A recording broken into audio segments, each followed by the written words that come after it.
Today, we will be discussing President Trump's State of the Union speech and his push for harsher immigration policies. Followed by recent developments in the Amber Heard and Johnny Depp abuse controversy.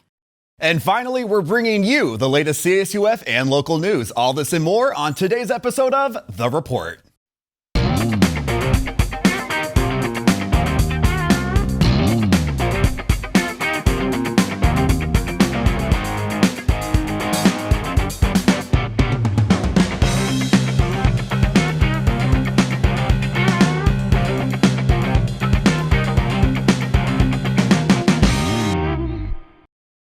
Hello, and welcome to The Report, Cal State Fullerton's premier source for news, views, and information. I'm Jefferson Denham. I'm Bree Eastlick. And I'm Ryan Matthey. And before we get started with our first hot topic today, we'd like to invite you to be a part of the discussion. Follow us on Twitter at The Report CSUF to check out our polls, questions, and news updates. We also are active on Instagram. Check out our Titan TV Instagram at Titan TV CSUF for behind-the-scenes footage, sneak peeks, and bonus content. In his State of the Union speech last Tuesday, President Trump cited a Queens, New York murder case to scrutinize the Big Apple's sanctuary city status. The case involves a 21-year-old undocumented Guyanese immigrant accused of sexually assaulting and murdering a 92-year-old woman in the early hours of January 6th. In his address, Trump argued that despite the ICE detainer request, the suspect was previously released from prison for a separate assault arrest under New York City's sanctuary policies. The NYPD previously released in a statement that they were never notified about said detainer, which led them to release him. Trump argued in his speech that, quote, if the city had honored ICE's detainer request, his victim would still be alive today, end quote. This past Monday, Democratic candidate Bernie Sanders requested a partial recanvass for the Iowa caucus's results. While a recanvass is not necessarily a recount, it is a revision of the vote counts against paper records to make sure the reports are accurate. Senator Sanders had some remarks in response to the Iowa Democratic Party app disaster. Look, all I can say about Iowa is it was an embarrassment. It was a disgrace to the good people of Iowa who take their responsibilities in the caucuses very seriously. They screwed it up badly, is what the Iowa Democratic Party did.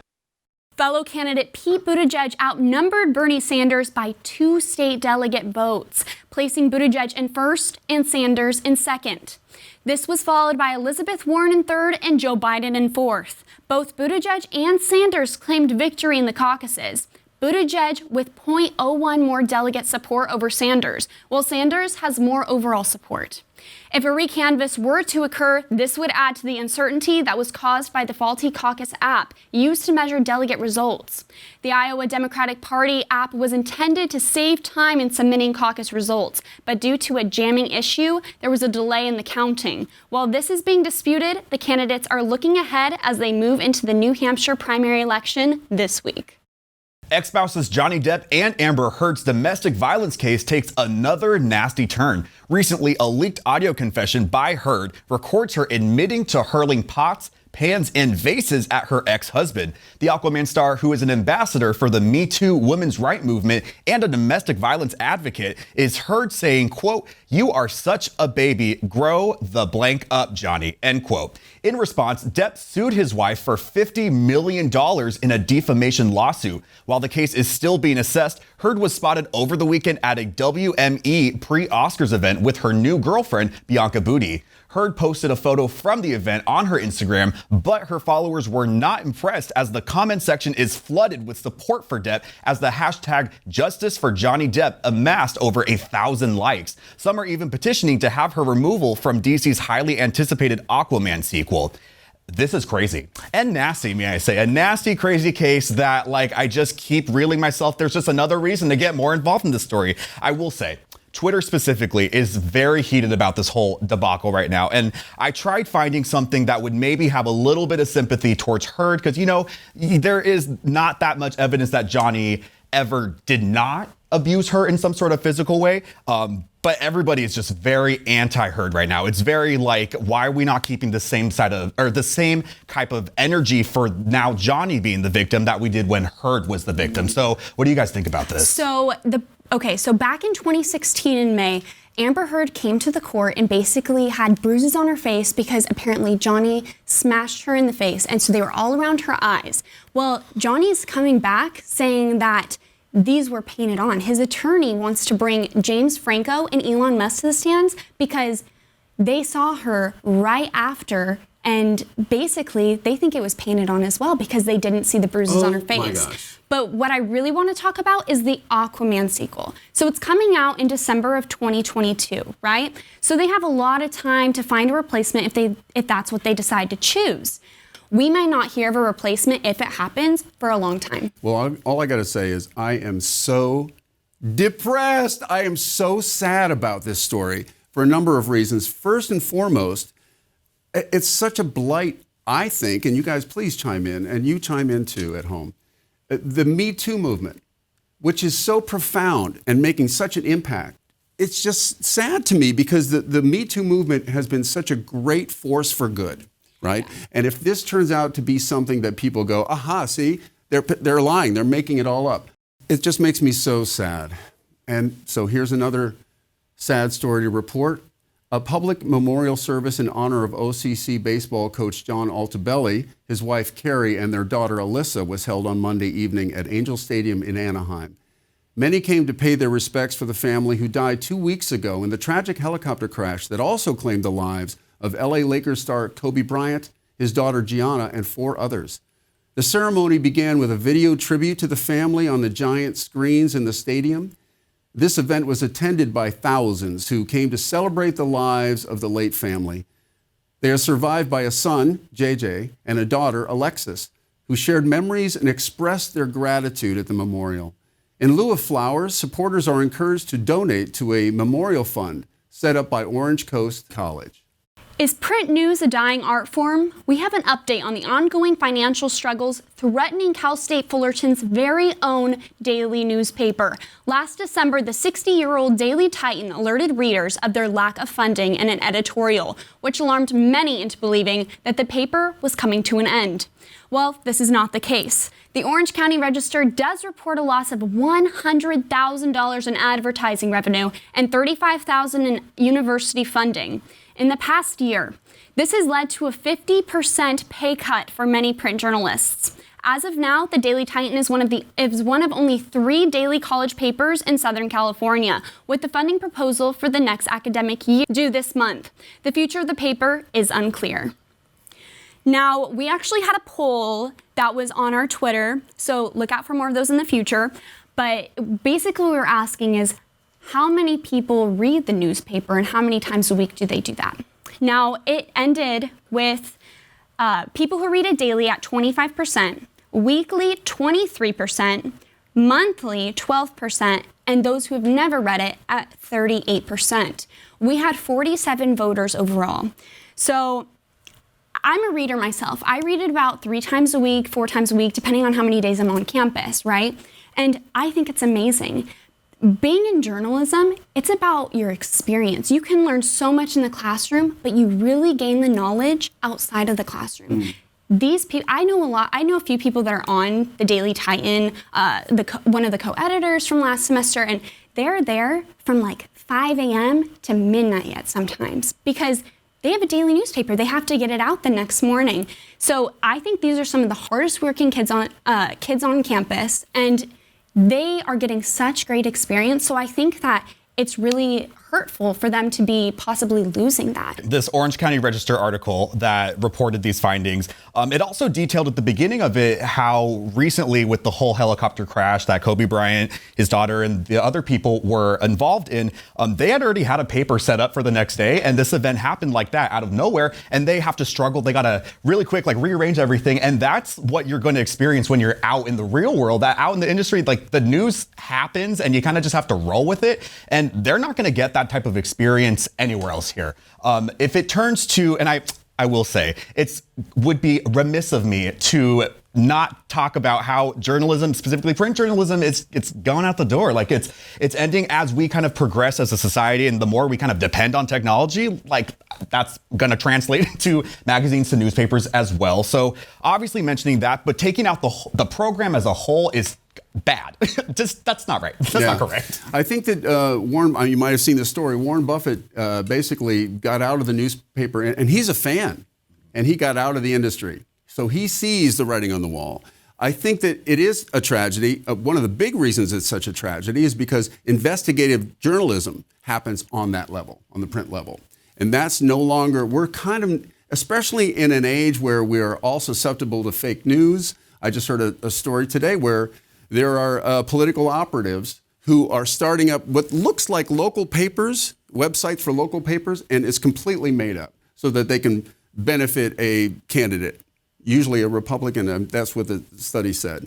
So let me just say that this is a tragedy. However, we have always had change. We've always had change, whether it's radio, whether it's film, whether it's TV, which was supposed to kill the film industry. So those who are talented in journalism, I also love our paper, by the way.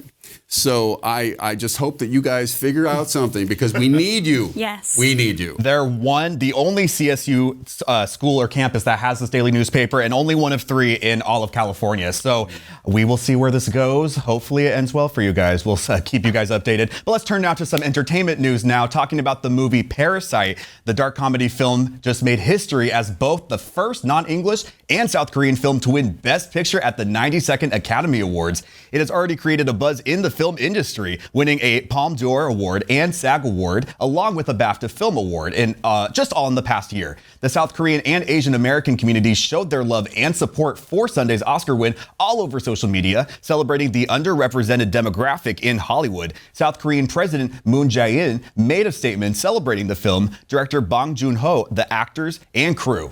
Bong Joon-ho made a beautiful, humbling acceptance speech thanking directors and fellow nominees, including Quentin Tarantino and Martin Scorsese, for their support and wisdom. Congratulations to Parasite. Fullerton blog writer Josh Ferguson is up against the Orange County Superior Court and Fullerton officials for publishing secret documents. The courts are accusing Ferguson of stealing the documents from the city's Dropbox and publishing them on his blog, Friends for Fullerton's Future. In June of 2019, the documents included information about former city manager Joe Fells escaping a DUI from 2016 to 2017 and hidden misconduct records made between the city and prior Lieutenant Catherine Hamill. However, Judge James Crandall finds his actions to be protected by the First Amendment. And while Superior Court Judge Delaney blocked Ferguson and his blog from publicizing future documents, last October, the city still wants the documents handed over and erased. Ferguson's lawyer, Kelly Aviles, filed an anti-strategic litigation against public participation in court, also known as a SLAPP lawsuit. However, Fullerton City Attorney Kimberly Hall Barlow disagrees that this is not a SLAPP case, citing that she is, quote, confident the court will deny the SLAPP and that releasing closed documents is enough proof, end quote. Crandall has set a court date to expedite the case to settle the SLAPP hearing on February 27th. Now, for everyone that's watching at home, I personally didn't know what a SLAPP lawsuit was. Oh, I know what it is. Like that? Isn't that it? It's a little different. Oh. So let Do me it in court, I thought. Let me just explain it a little better for everyone. So what it is, it's a strategic lawsuit against public participation. And basically, it's when big corporations, they try to intimidate and silence those who are of public participation, us, the smaller people. Now, they try to keep them silent by the use of heavy legal fees. So basically, they hit him with all these fees that they might not be able to pay for, so then they're silent. So they aren't going to be able to follow through with what they're trying to do. Basically, Ferguson went and tried to get body cam footage from the officer from the crash that Fells was in when he was driving under the influence, as well as other potential police misconduct records. They denied it, though. So I'm not saying that he did it. I'm not, because they don't know for sure. But that could be a reason why he stole it if he did. So what do you guys think? Now, Ryan, you were actually talking about how this was similar. I got some heat, man. This story is very hot, may I say, and I'm feeling the sweat. Yes. Don't drop it. Yeah, let me tell you. All right, so Pentagon Papers, right?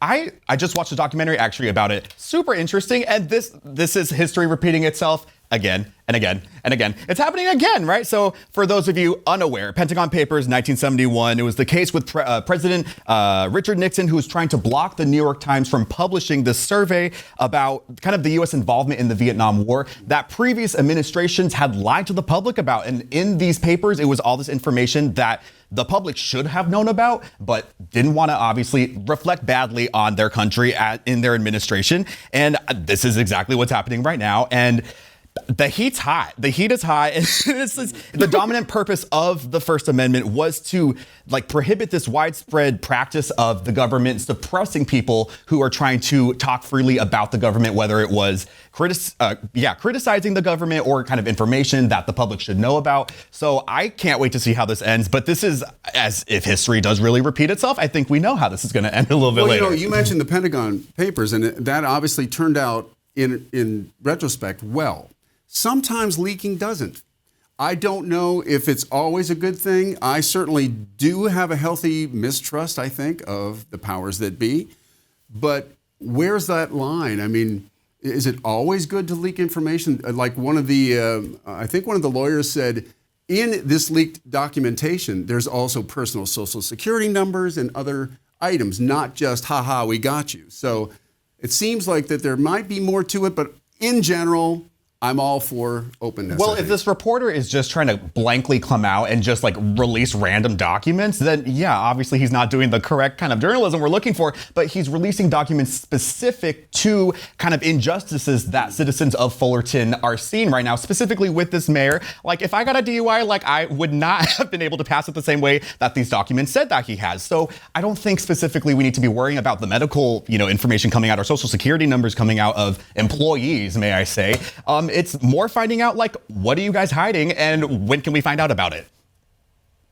And I can't wait to figure out what that is. So let's end on a high note. I'm going to lose this heat for a second so we can talk about Valentine's Day coming up. Keep the heat. It's Valentine's Day. Just kidding. I'm keeping the heat. So the season of love can easily become the season of spending this year, as Americans are projected to spend at least $24.7 billion. This statistic, coming from the National Retail Federation's 2020 forecast, is up 32% from last year's projections. They attribute this increase to strong consumer finances and a recent trend towards purchasing larger quantities of gifts. Those who were surveyed are projected to spend, on average, $196.31 on gifts. This includes cards, candies, flowers, and other goodies for their family, friends, co-workers, and even pets. So make sure you get your Valentine's Day shopping early. And with that, that's all the time we have for today on The Report. Have a great week, everyone, and stay tuned for more news, views, and information. I'm Jefferson Denham. I'm Bree Slick. And I'm Ryan Matthew. Stay fresh, Fullerton.